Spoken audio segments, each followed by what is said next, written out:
Hello, I'm Rick Zanotti, and welcome to Life Edge, because life doesn't have to be mediocre. Today, I am really happy. Really happy. I'm thrilled. We have a very special friend and guest today.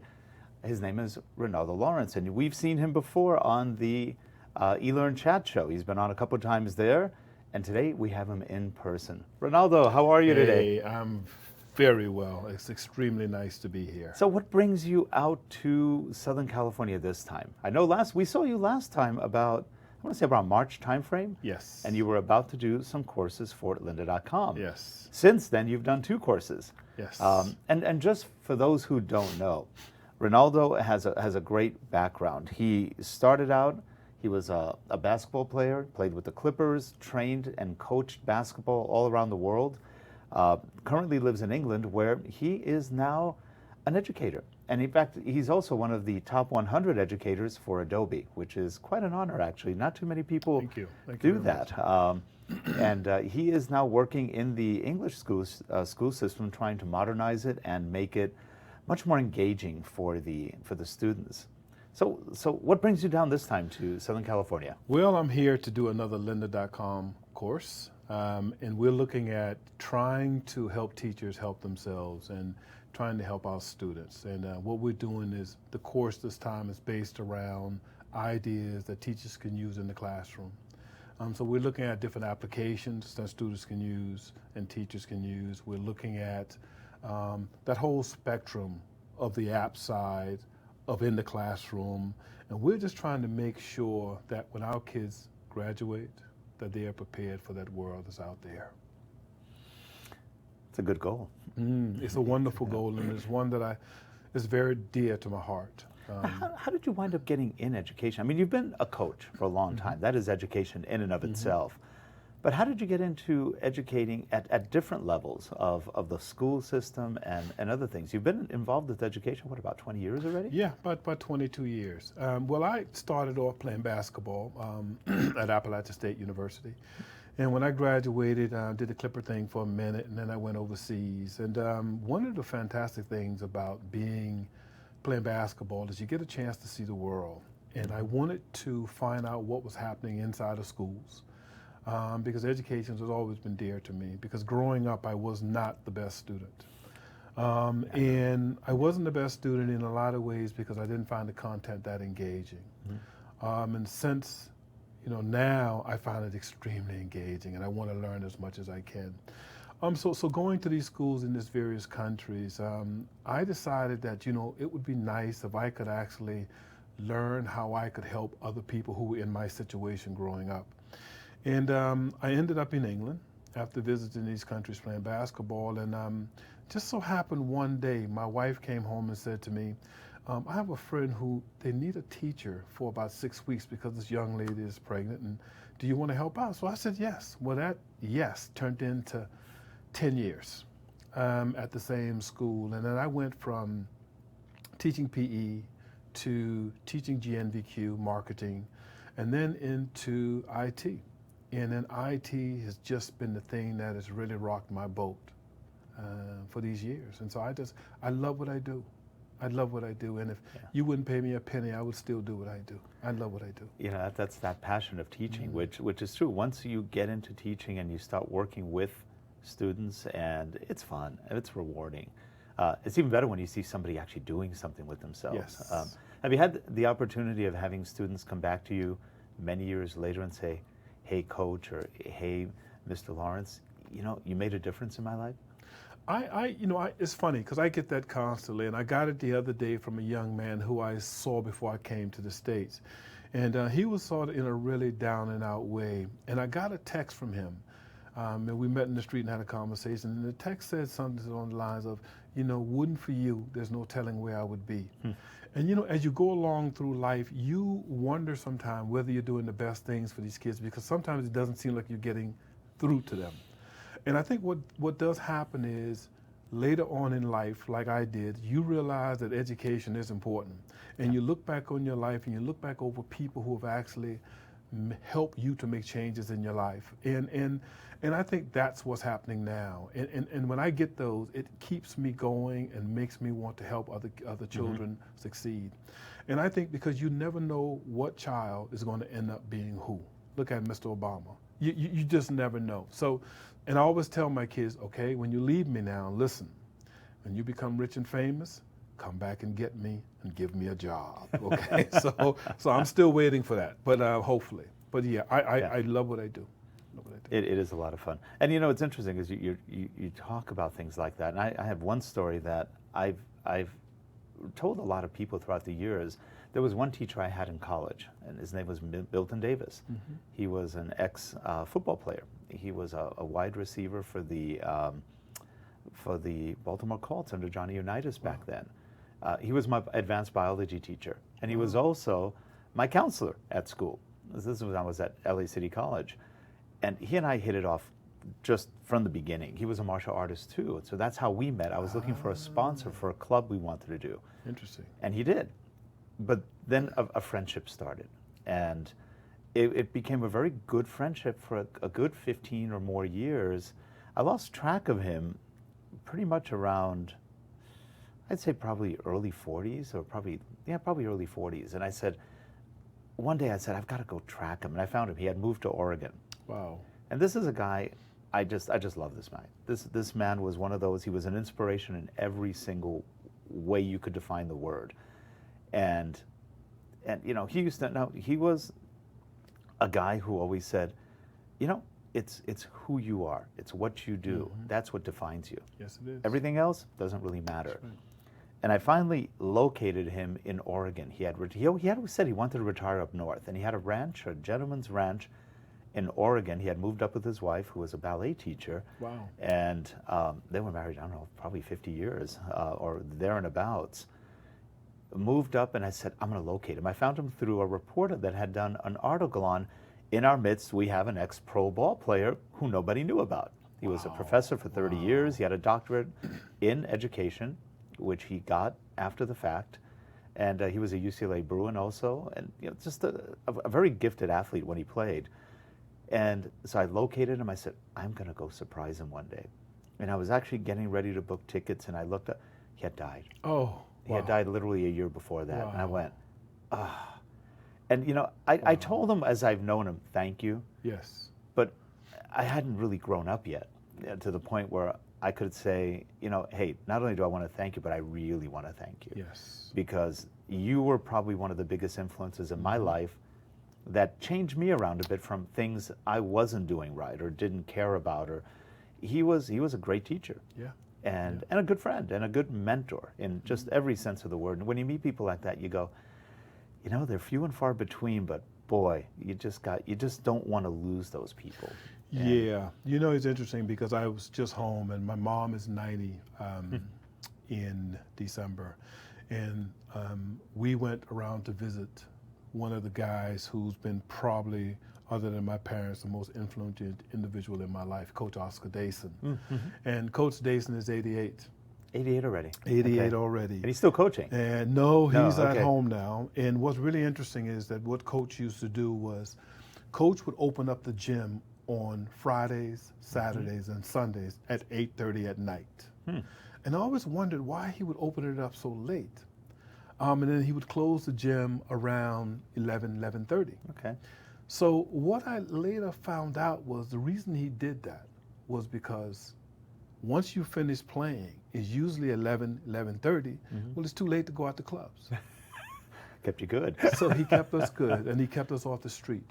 Yeah. And what he also did was he kept us together, and that team that you know, during those years, we ended up winning the state championship. Yeah. And a lot of that was because we were around each other a lot and built up that camaraderie. Yeah. And so he was teaching me skills that later on in my life that I could actually use in order to progress through my life. Yeah. And he didn't have to put curfews on you or anything. No, You did it willingly. He did it. We did it willingly, and I just didn't get it at the time. Yeah.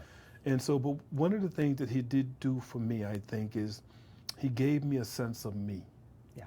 And I think that's what we need to do and try to do with the children we have today, Yeah. because I think a lot of these kids are really lost, Yeah. and they have no idea who they are, and there's so many things pulling at them. And if we could help them find that thing that makes them tick and that special thing that they want to do, to me, that's it. And I only found it later on in life. And I was very fortunate that from playing basketball, instead of dropping down, I stepped across. And using computers and working with computers and e-learning, I love it as much as I love basketball. And for me to say that is amazing. Yeah. You know, it's amazing. Well, that's like me. When I was growing up, it was martial arts. I was in sports, but martial arts got my attention. 10 years old, I started and never looked back. And I've been doing it now for 51 years. Wow. I'm 61, so it's been 50 years.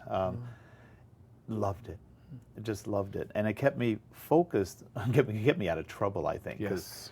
I was the same way. I'd go to practice at the school from 3 in the afternoon till about 10 at night. I didn't get in a lot of trouble. Didn't have no time to get in trouble. By the time I was out, you're tired. You know, you work out 7, 8 hours a day. You just, I think I'm going to go back home and sleep, and next morning's a due day. And those are good things. Like you said, it keeps you unknowingly out of trouble. That's right. Because young kids have a lot of energy, way too much energy sometimes. And you know, I still think in today's day and age, we're drugging everybody because, oh, they got so much energy, they must have ADHD. And that's BS. I think they're boys or girls, and especially the boys, they got a lot of energy. Work them out, work them to the point that they're dropping. They're not going to get in trouble. And eventually they might, like you said, you'll figure it out after a while going, hey, this wasn't bad. Now, you have a great story about your coach. Your coach is 88. How old is your son? My son's 25. But who coached your son? Well, that's a different story. That story is very strange because a guy called Bobby Crimmins. And Bobby was my coach at Appalachia State. And I took Andrew to Bobby, and Bobby pretty much ignored him when he was about 15, pretty much. And so later on, Andrew went to a prep school in Virginia. And what happened was he started to make a name for himself. And so he started to be recruited by a lot of schools. And he got recruited by some huge schools. And all of a sudden, one of the coaches started looking at him, but they never made the connection between me and Andrew. Oh, they didn't? Andrew was my son. No, they didn't. Okay. And so they were recruiting Andrew, and they desperately wanted him. And then finally one of the coaches said, well, we need to speak to your parents. Can we talk to your father? And he said, well, my father is Renaldo Lawrence. And they almost dropped off their couches. They almost dropped to the floor. They never knew. They never knew. And so Bobby then phoned up one of my very dear friends, Daryl Robinson, and said, Daryl, I think I've really messed up. I don't think Ronaldo will let him come to me. And it was Andrew's decision, but we made Bobby suffer a little while. Made him suffer for a minute. And he went down, played for Bobby for 4 years.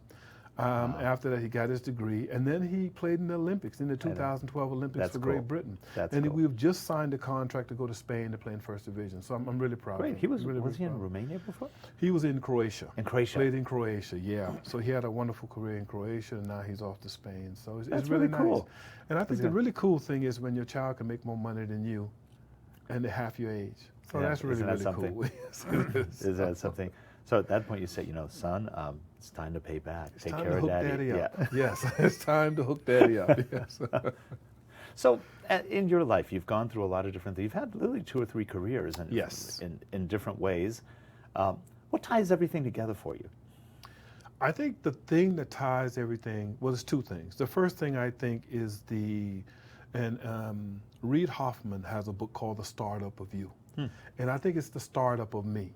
And it's making myself my own entrepreneur, making myself my own CEO in life, and making myself my own company within me. The second thing I think is trying to make sure that this world is a better place when I leave it. And those 2 things together, I think they tie in together. And, you know, I'm very fortunate that I know my life's mission. And I think very few people do that. But my life mission is to make sure that everybody I come in contact with is better off having known me. But I also think my life mission is to make sure that we can educate as many kids as we can, and make sure that we can help these kids find their passion and their purpose for being here. And I think all of us have very special gifts. And I think the key is finding that gift. Yeah, and you know, a lot of people don't realize that you don't affect masses usually. You affect people around you. But you never know who you're going to affect. But you never know who, it's right, or who they are going to affect. Yeah, and you never know who you are affecting That's the strange things, because You don't find out till later you usually. don't find out till later. Yeah, sometimes you never find out. And all you know is you can try to do the best you can. Yes. And it's like good coffee. You put it through, it seeps in there. Yes. And eventually some of the things, I remember growing up, I thought, I never want to be like my dad. I don't want to be like my dad. And one day we have a child and I go, oh my God, I'm my dad. Yes. The That's words right. are coming out. I That's go, right. oh, what I'm happened? like that with my mother. I hear everything that she said, I'm Yeah. saying to my kids. Yeah, and it comes out and you go, did I just say, who said that? Yes. Who said that? Yes, same here. And your mom probably still tells you, you know, when are you going to do something with yourself? When are you going to do something with your life? When are you going to get a job? Yep, yep. But I have the best When job we in the started world. this business, my mom used to say, when are you going to get a job? You need a job. You have a family to support. I go, we're doing okay, Mom. No, you're not. You need a job. Yes. And I kept saying, but we have a job. We work 80-hour weeks. You need a job. Yes. Different times. It's a different time. Nowadays everybody wants to have a business, which is actually a good thing, because I think in the long run that's what's going to save our planet from becoming a communist socialist empire where nobody's going to strive to be better, because you don't have to be. And I've lived in places that were a dictatorship, and when you've lived in a place that's a dictatorship, you look at the world very differently. And that's why I'm not in favor of certain things that don't help people grow. I'm like you. I want people to grow. Yes. And you can't grow if you're too busy just being one of billions. And nobody feels like they're special. No. But we're all special in our own way. Extremely. And that's what I love about your attitude and your connection with things. You connect well, and I agree. We met on Twitter. Yes, we A lot did. of people don't realize Yes, that you we can did. really make good friends on Twitter. Yes, we did. And all we had were little profile pics to look at and our little comments. And I remember when I first saw your picture, I went, I don't know who he is, but I like him. Thank you. It was just like, he's got a good smile. I like Thank him. you. Thank And we started talking, and then you wanted to get into voiceover, Yes. which you have a very good voice for. And in fact, and I remember you asked me what I thought, and I said, you're really good at this. No, you need to work on the other one. But you're a storyteller by heart. Thank you. You love telling stories. And when you were doing your voiceover, it showed, because you had the emotion of telling the story. It came out. I mean, voiceover is voiceover. But when you start putting something special into your personal self into that voiceover, now it's more than just listening to a good voice. It's listening to a person. I really appreciate that. And that's the part I really enjoyed. And I always told you, I said, I'm not kidding. You really have a good voice for this. Go read movies. Go read books. You'd be great. But do you also remember that you spent at least 2 hours on the phone with me in Charleston, South Carolina, telling me what you thought and what I could do? Do you remember that? Yeah, I do. And that was amazing, because having never met, and what I really loved about it was there was nothing that we could either gain out of that, except for friendship. Oh, yeah. And it was wonderful, because you took the time to call, I took the time to listen, and it's been great. It's been wonderful, and I truly treasure the friendship that we have via long distance, regardless. Yeah. And so when I get the opportunity to stop in here, it's a no-brainer to me. I appreciate Completely that. no-brainer. But it's true, and I always tell people, be careful who you meet on Twitter, because you never know, especially girls, guys, or whatever. Yes. Nowadays, you just got to be careful. You have to. But you can make some great friendships on Twitter, and I've met several people I've really cared for. Then you just go, who would have thought? Yes. 10 years ago, you Yes. would be able to meet people over the internet in this way. We had a professional thing in common, but then you find out there's a whole mess of other things in common, and it's a great discovery tool, because you really learn what other people do, what they care about, who they are, and I find that just priceless. I agree. I keep thinking, if one day we ever lose the internet, boy, life's going to be different. It's going to be different. I love the internet. Now, mind you, I also think people need to get out there and get some fresh air. But when you're connected, and especially late at night when it's your thoughts, and hey, you've got friends overseas, or you got people here, and everybody's chatting or trying to talk, or if nothing else, sometimes it's just quick tweets. Yeah. But well, my connection with lynda.com is very funny, because that happened from an individual tweet from a guy called Maximum Jargo. And Max and I tweeted, and he asked me to meet him one day in London, and I met him in London, and I showed him some stuff I was doing on the iPad, and he said to me, he said, Ronaldo, well, who knows about this? And I said, well, my head and my school. He's like, wait a minute, the world needs to know. And so we got in contact with lynda.com and Aaron Quigley. You know, Yes. we spoke and we did a few things. You know, he listened to a few things, and it was like, okay, let's do this. And I got a producer. We wrote some scripts, and it's been 3 courses now. That's pretty good. So And 3 this year, right? 3 this year. 3 this year, and I've got about 20 more in me. Really? Oh, That's I've good. got about 20 That's more in good. me. Because I just think, you know, there's a lot of teachers out there who want to do well for their kids. And I just think that when you combine family life, when you combine the pressures of teaching, the pressures of living, I think it's very difficult to then sit home and learn something. So hence my new course. And what we're trying to do is make sure that, you know, it's practical tips that people can use and ideas that people can use, and they can use them in 10 minutes. By listening 10 minutes, they can get the ideas that they need and then try to integrate them into their classrooms. So what happens in the classroom right now with kids?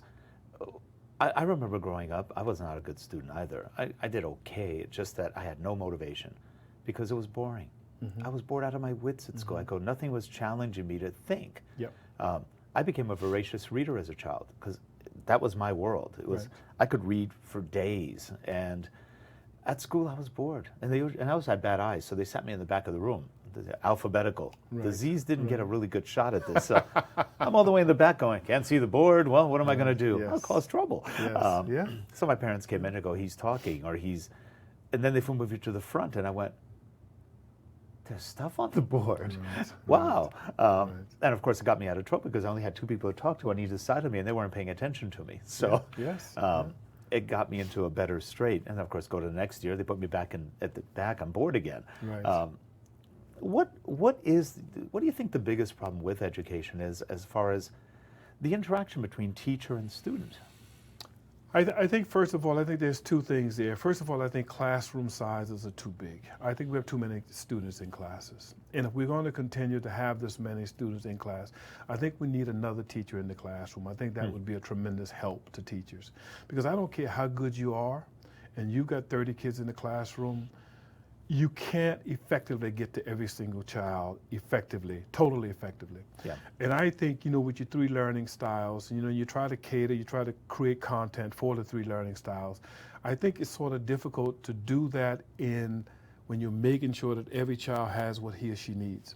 I think what's really wonderful now is technology is allowing us to create content which students can become self-learners. And then even the process comes self-reflective learners. Yeah. And I think it's a tremendous help that with the technology. I also think that within the educational systems, and I get in a lot of trouble for saying this, but I don't care. Within the educational systems, I think schools need to look at themselves and say, you know what? We need to give more training to teachers. Yeah. We need to buy in the technology. We need to give teachers time to learn how to do things. And even more importantly, once they've learned, is give them time to implement those in the classroom so they can talk to other teachers and do various things. Things are too rushed. They are too rushed, and everything is too rushed. And I also think the last thing that we need to do is, I think we need to look at our curriculum. You know, we have a curriculum for the most part that doesn't even teach children how to balance a checkbook. We have a curriculum for the most part that doesn't teach kids how to go out in life and live life in general. But when you got out of school, did you know how to write a check? I didn't. No, I didn't, because it wasn't taught, and it wasn't a taught. priority. They didn't teach you at home either because they didn't want you touching that checkbook. But I remember my first job, I got a check. What do I do with this? You have to deposit it. Yeah. Where? Yeah. You know, it's like, I thought I had a bank. I had a bank account. I'd never used it. So it's like, what do I do with it? Yeah. Those are simple skills. Simple life skills that we're not teaching. And the other thing I've noticed about schools, now I went to my first 6 years of schooling, or actually from about 3rd grade to 8th grade, I went to a Catholic school. And boy, did they now we had 50 boys in one class. Wow. They had no problem controlling 50, but it was by fear. Yes, yes. So it wasn't, you didn't go to school happy to learn. It was like, I hope I don't get hit today. Wow. Now, mind you, we did get whacked every so often. And believe me, we deserved every whack we got. I'm not going back saying, oh yeah, I was abused. No, we weren't. We deserved everything. We were savages. Yes. And you know, usually when one guy got whacked and they whacked you in front of everybody, it was like everybody got the message. Right. And but it was interesting because they managed to control 50 of us. There wasn't a lot of personalized attention. No. It was what you put into it. Yes. Which was tough because that's how you can lose a lot. It was a different generation too, a different time. You were kind of expected to put into it whether you liked it or not. But it was fear. It was different. The public schools, I grew up in New York, in Queens, the public schools, when they graduated 8th grade to head into high school, they were reading at a 3rd grade level. Wow. We were reading at a senior and college level. And that was the big differentiator between Yes. the private and the public back then. And this is 40, 50 years ago. It was bad back then, in New York at least. When I came out to LA, I was already about 14. It was different. The school was better here. I went to LA High, which was not a great school, but it used to be a very good school. But it was still an okay school. And we did get to learn things, and you had a little more choice as to what you took that were of your interests. But it really was what you made out of it. Nobody was telling you, hey, you've got to do well. And I'm not sure anybody can. Nobody, but we all have some teachers that create that little spark. Yes. And those are the ones that you go, hey, you know, that helped. Have you ever noticed the ones who create that spark are the ones who are interested in you? They're interested in you and what they teach. Yes. Because I've had teachers, and this is something we do nowadays. I don't know if it's always been like that. I don't think so. But now if you have a math teacher, they may be English majors. Yeah. They don't really know math. Yeah. So they're put in front of a class of something they're not maybe comfortable with. And then they're expected to teach it well. Teaching is a real art. It is. Teaching is a real art. And just because you know a subject doesn't mean you can deliver that subject effectively to other people. No. And I think that's the issue with governments. And they think that, you know, we can bring in people from different areas of life and different careers, and we put them in front of these kids and in front of these 30 kids because they have all this knowledge that they'll be able to deliver. And it doesn't work like that. There's a lot of different dynamics that goes on within the classroom. And there's a lot of different issues that the students bring to the classroom when they come in, you know. And, you know, I've had in the past where we've had some children who they were the adult of the family. You know, they looked after the little kids because the mom or dad had to work at night. You know, so when they come in the morning, they're dog tired, you know? And so we've had other situations. So you don't know what happens in a child's life before they come into the classroom. Now put on that into a subject that they're not really interested in at all anyway. It's over. But you've got this coursework that you need to get from this child. You've only got a certain amount of time to get it from them, and they don't want to do it.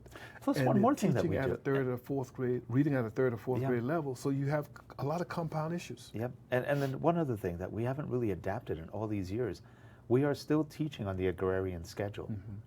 We're not really farmers anymore, unless you live in a farming community. But frankly, kids don't wake up that well. No. You know, what do they say? By about 10 o'clock, 11 is when kids actually start revving. Yeah. But before that, they're just like zombies. It's like, so we're trying to put things in a brain that isn't really totally alert and awake, ready for it right now. So that's just something interesting, that we haven't really adapted our school systems much in probably 100 years. We adopted a little bit to the industrial age, but we haven't adopted much to the information age. No, we haven't. And which is mind-boggling, because computers right now are pretty much everywhere and everything. We're all information workers of one sort or another in many cases. But that doesn't necessarily mean that we're doing it and using them effectively. Right. Because they're just there. And I think, you know, like anything, if I went on a course tomorrow and I come back, I still need to know how to digest that material and use that material effectively to reach all the students in my class. Right. And that's an art, that's a skill, and it's something that you have to work at. And for some people, it doesn't come naturally, so they need instruction on how to do that. And I just don't think that sometimes that we take enough care with our teachers and value our teachers enough. Right. Because it's a heck of a job they have to do. Yeah. And if you think about this now, if you're inside of an office, there's a good chance that you probably will interact with maybe 12 people during the course of a day. Sure.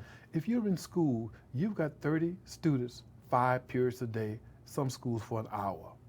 Imagine those dynamics, and it changes every hour. Right. That's And a you lot. have to be a manager, you have to be a father, you have to be a mother, you have to be everything for that hour for all those different types of kids.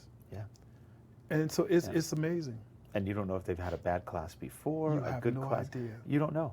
right. They're just showing up, and they're going to be there. Yeah. They may be present. They Yes. may not be there. And you're dealing with them. I've talked to some teachers here, and they said they don't consider themselves teachers anymore. They're babysitters. They're babysitters. They said they're not allowed to teach. They're not allowed to discipline. They're not allowed. So the kids just, and it's worse in the ghetto schools. They're not allowed to discipline, period. And I'm not talking hitting a kid. You can't discipline them. You can't take them to the principal. There's a lot of problems because everybody's so afraid of getting in trouble Yeah. or getting lawsuits or this or that. So as a result, we have literally sectors of society which in school are not benefiting at all. And nobody's willing to open their eyes and say, hey, here's the real issue. And like you said, there's a lot of problems they bring to the classroom. Yeah. But they're also not told, they're not taught anywhere bounds. Okay, that's out of bounds right now. You need to, it's discipline too. The kids need discipline. They may not get it at home. They're not getting it at school. So you've got kids running around all over the place just pretty free. And, it's kind of like, what was that book? Just slipped my mind. Where the Lord of the Flies, where the kids wind up on the island by themselves and they rule themselves viciously. Yeah. They have no one else to pattern after. Left to their own devices, the human race can be pretty savage. And we're getting that. And of course, if you don't have a family structure behind you, if you don't have friends behind you, if you don't have teachers in front of you, eventually you're going to make probably bad decisions. Yes, I agree. And that's one of the issues. And so teachers are dealing with much more than any human should really have to deal with many times. And yet occasionally they get through. Yeah, they do. But I think there's another issue too. And I think the other issue has to do, and again, a little controversial, but if I'm going to be a doctor and I'm going to run this hospital, I need to have been a doctor. True. If I'm going to run education for a state, I need to have been in the classroom so I can see what really happens. The difference between the administrator and the teacher. Yes. Because you're right, nowadays, most of the budgets go to the administrators. Yes. They don't go to the teachers. And a lot of the administrators have not been in the classroom, so they don't really have a feel for what it's like to be in there all day with students. Well, we have in California, years ago, we implemented a lottery, which is a tax on the poor, basically. So we have this lottery that's supposed to give money to build schools. We haven't built a heck of a lot of schools since 30 years ago when we started the lottery. We don't have 30 times more schools. We don't have a heck of a lot more schools. It takes forever to build a school. We don't have a lot more teachers. We're number 49 in the country in terms of education. And like they say, yep, we're number 49. No, that's not something to be proud of. But the lottery's making billions. It's a great tax on the poor. It doesn't do much for students. So I said, every time that we have propositions on the ballots here, I always vote against the schools because the money never goes to the schools. It goes to the administrators. And then if you look at the fine print on all the propositions, this money can be taken by the legislature in California at any time. Then they're not even part of the school system. So our kids are getting screwed every which way. And when you hear people saying we're 49, and they say it with almost pride in there, guys, you should be ashamed of yourselves. That's not being a teacher. It's not being an administrator. You guys are just babysitters. And it's a shame because those kids are being denied a better future unless they get it later on. I always like to go back and think about Venus and Serena Williams. Yeah. If you look at their situation, because their dad said, okay, no, this is going to happen. At 5 years old, he was training. I remember seeing the videos when he was 5, when they were 5. And he was focused on that. He wanted to make sure that they became the best, and they did. It's pretty amazing. But they had goals, and they had reasons to do what they were doing. Yeah. And I so think that now is that a lot of our children have no idea what's possible. Right. And also I think in a lot of schools is a lot of the students don't see people like them who have done things that they want to do, Sure. which is possible. Yeah. And that's why I'm so happy to be in the field that I'm at now, because I have kids who can look at me and say, well, you know, Mr. Lawrence, well, he struggled in school. But you know what? He's working with Adobe. He's working with lynda.com and LinkedIn. Yeah. If he's done it, there's a possibility that I could do it. And to me, that's what it's all about. Well, that's the example. That's what it's all about. And see, there you're the beacon, frankly. You're that shining beacon of light that says, I wasn't perfect, but I did it. I got somewhere. But I studied. And you studied. And you had to work yourself for it. Yes, and by the way, people don't realize it. When you're a ball player, you better be good at it or you're not going to be a ball player long. I mean, that's just the nature of, it's discipline. It's practice. You don't get good, people, you watch a quarterback throwing a ball through a tire 50 yards away and they go, so you try it. It's interesting about that. Yeah. But what kids don't understand is that when they're not out there throwing it, they got a playbook about that thick that they have to read, digest, and that's not exciting. It's not exciting. It's not exciting. But the kids need to know that Richard Sherman, the wide receiver, well, they don't understand. He's almost got a master's now. Yeah. If he didn't get it already. Studies. Yeah. He studies the person he's going to defend. Yeah. Religiously. Yeah. So, what you've got to understand is that anybody you see that's a master of something, they're at home putting in countless amount of hours studying. It didn't just happen that they were born a master. Well, it's funny. I've met a lot of ballet people throughout the years. I knew some professional ballet dancers, and I asked one of them once, I go, you make it look so easy. And they go, that's mastery. Mastery is doing something that's very hard and making it look easy because you've done it so many times that it's now easy. And people look at it and think, you've always been like that. No. You got to work your body to be able to do those things and to be able to hold a position and to be able to do anything you want to do. When people look at it, they're looking at the end result. They're not looking at the work involved to get that to happen. Let me give you an example. This week at lynda.com, I've not been stretched probably in 5 years as much as I was stretched trying to get this course done, because I was doing something that was totally outside my comfort zone. And your mind is a funny thing, because my mind, when I was even doing some of the recording, was like, who do you think you are? What are you doing? Are you sure you know what you're doing? And it's interesting because it becomes a situation where when you're in the classroom sometimes and you have kids who are sort of disruptive, you wonder, why am I doing this? But you got to dig deep down and you have to find out, this is why I'm doing this. Yeah. And that's why if you get up every morning out of the bed and you have a goal and a purpose, when things start to go bad, you can look at your goal and purpose and you can come back in line with who you are and what you're trying to do. And that's what we're trying to teach the kids, that you have to have a goal and a purpose. Yeah. My goal is to go to school. No, my goal is to go to algebra. My goal is to go to this particular subject. My goal is to go to this particular subject. And in this particular subject, this is what I hope to learn. Yeah. And that's what they don't do now, because they don't know how to do it. Well, it's interesting. I remember I hated math. Hated math growing up. Part of me liked it in terms of I was curious, but the other part of me, which had to do it, didn't like it that much. Yes. When I got into college, one day, I was actually, it's kind of a geeky thing to do, but I went to the library at school and I started walking around the different floors they had, and I came across the math section. And I almost walked away. It's like, math, got to run before it gets me. And I started looking at some of the books and I went, the theory of math. Theory? Pulled the book out, looking at it, going, it was stories. Stories about the mathematicians and how they got to where they got to. After that, I started getting good at math. Sort of. I was never great at it, but I was interested now. Because I realized these were... What was that word? Interested. Yes. These were real people. Yes. These were people, and how did they figure... When, before a man shoots a bullet into the air, it's at a 45-degree angle.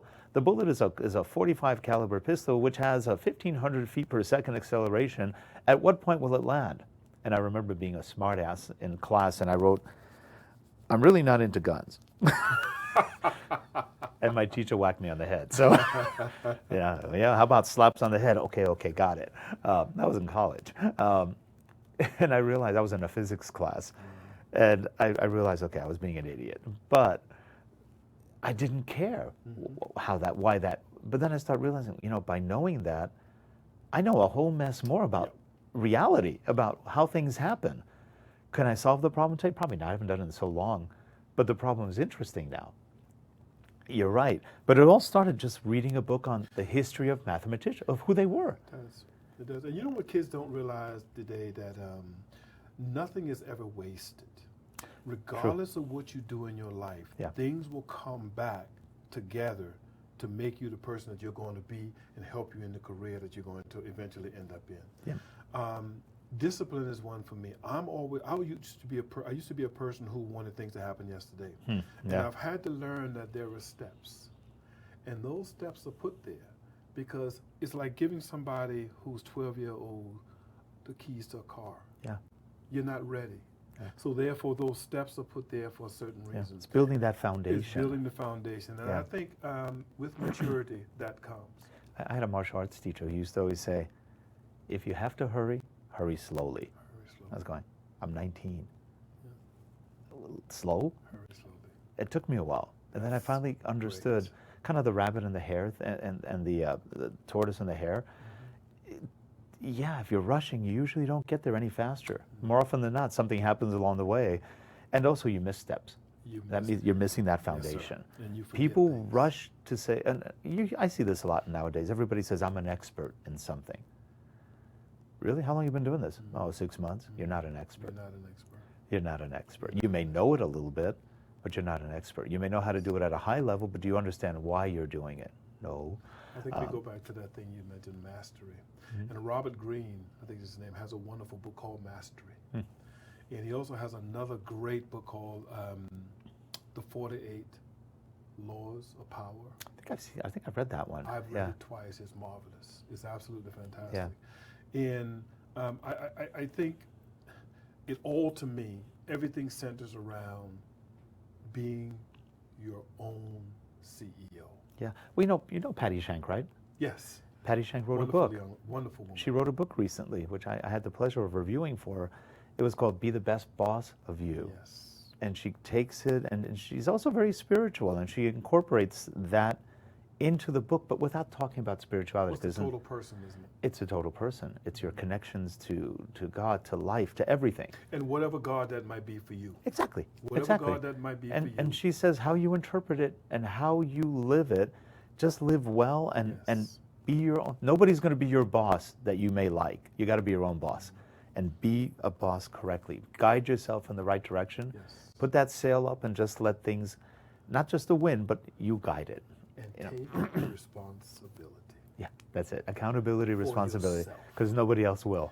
And why should they? That's true. In the old days, I used to teach a lot of customer service, and I said, if you're not providing a solution, you're part of the problem. And everybody complains. Okay, don't bitch. Do it. Fix it. We can complain all day long, but until we fix it, it's not going to make any difference. I talk to people all the time and say, I don't like this president, I don't like that president, I don't like, did you vote? No. Maybe you should. Yeah. Even if you don't win, at least you've got a number in there. Yeah.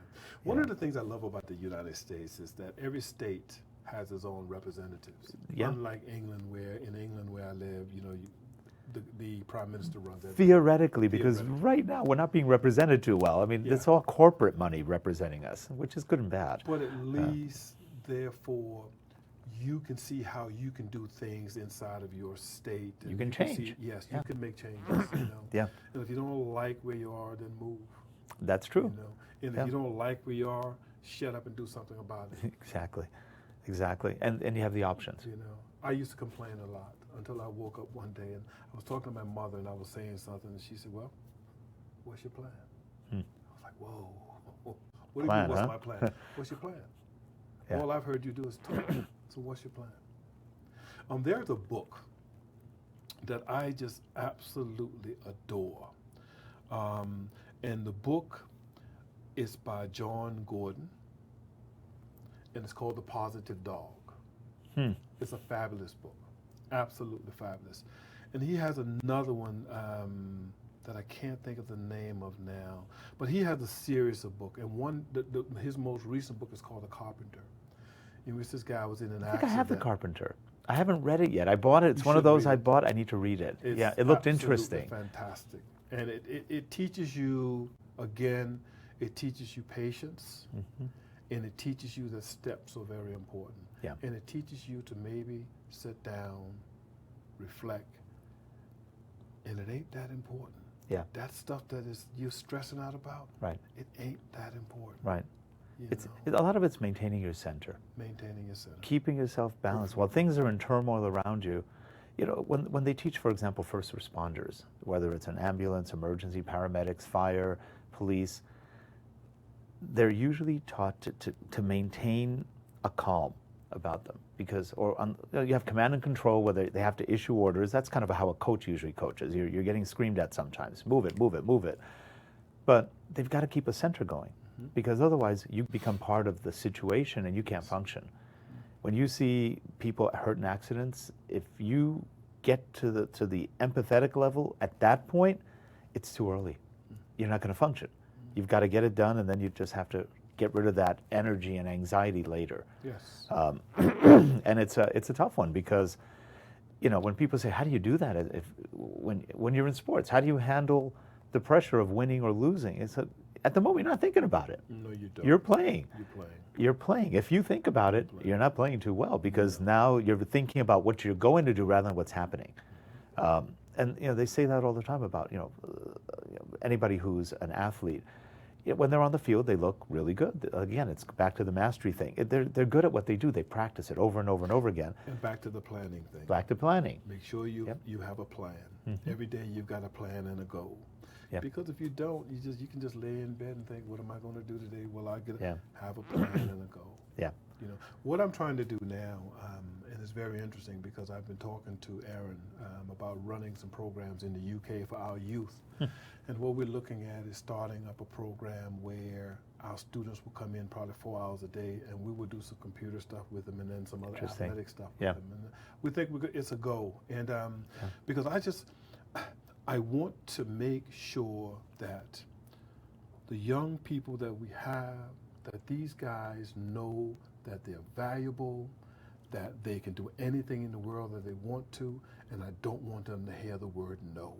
Right. I want them to hear the word yes, and I want them to make mistakes inside this environment, and I want them to exceed. Now, of course, there are no will come up, but they don't necessarily need to hear it right then. They just need to just be adventurous. If you look at a baby, 2 or 3 years old, baby will try everything. Sure. When we grow up, we start putting these limits on ourselves. That's true. And I can't do this and I can't do that. Who says you can't? Oh, I said it. And so you slowly beat yourself up. And it's about, in a sensible way, throwing those barriers and throwing those things that you got pushing you down away. Right. And coming out and finding yourself. Yeah. Because guess what? When you get up in the morning, it's just you. When you die, it's just you. When you were born, it's just you. So it's all about you. And it's all about, I go back, being your own CEO. Yep. That's true. The name of this show is Life Edge. People go, what the heck is a life edge? It's about the things that gave you an edge in life to make you successful. So my last question for you today is, which one of the main things, or anything that you feel has given you that edge, that difference that made you successful? It's interesting because there's quite a few things, and I think, first of all, I was not supposed to be on this earth. They told my mother when I was born that to take him home because he's going to die. All my inside tracks were gone, and they weren't developed properly and they weren't connected properly. And I think coming from there, growing up, my mom never treated me differently. And she made me go outside. And my mom went back to school when she was 40 to get a high school diploma because of situations. Nice. And that taught me, wow, you can do anything you want to do. And so I wanted to get my master's, and I did, because I didn't want to tell my children, you should be doing this, you should be doing that, you should have this degree, and having not done it myself. I think if there's one thing that has really helped me, is that I think I realized early on that I had to be the controller of my own life, that I had to be centered, that I had to have who I consider to be my God close to me. And I think the other thing is I had to appreciate people for who they were, and to be able to find people who had my best interest in mind. And also, I think the main thing for me is to live each day like it's my last. Because I don't know. But one thing I do know is that if I meet you, you're the most special person on this earth that I've ever met in my life. Mm-hmm. You know? And that to me is important. And it's as genuine as it gets. Yep. I have no time for phoniness. Life's short. Life is too short. Life is too short. It's too short. Ronaldo. Thank you very much. As always, it's been a pleasure. an absolute pleasure. Thank And you. now we're going to lunch. Yes, we are. We're going to go enjoy ourselves some more. But Ronaldo is Ronaldo. It's just a pleasure having you come Thank you so down. much. And My pleasure. you know, I tell my wife, Ronaldo's coming. She's like, okay. No, he's coming. It's going to be great. She goes, all right. She always goes, who did you find now on the internet? It's like, no, we've known each other for about 7 years now. And I said, but you know, she knows. And she goes, Ronaldo's coming? So this time, he's coming back again? Cool. Yes. She even wanted to join us for lunch. I go, wow, this is amazing. So for Life Edge, remember, you don't have to be mediocre in life. You can do whatever you want. And really, the only limits you're setting are the ones you put on yourself. So we will see you next week on Life Edge. And by the way, Susan wasn't with us today because we're doing a live show. She's at work, but otherwise we would have had her here. Susan, thanks for everything. We'll see you next week. Have a good one, everyone. Bye-bye. Bye-bye.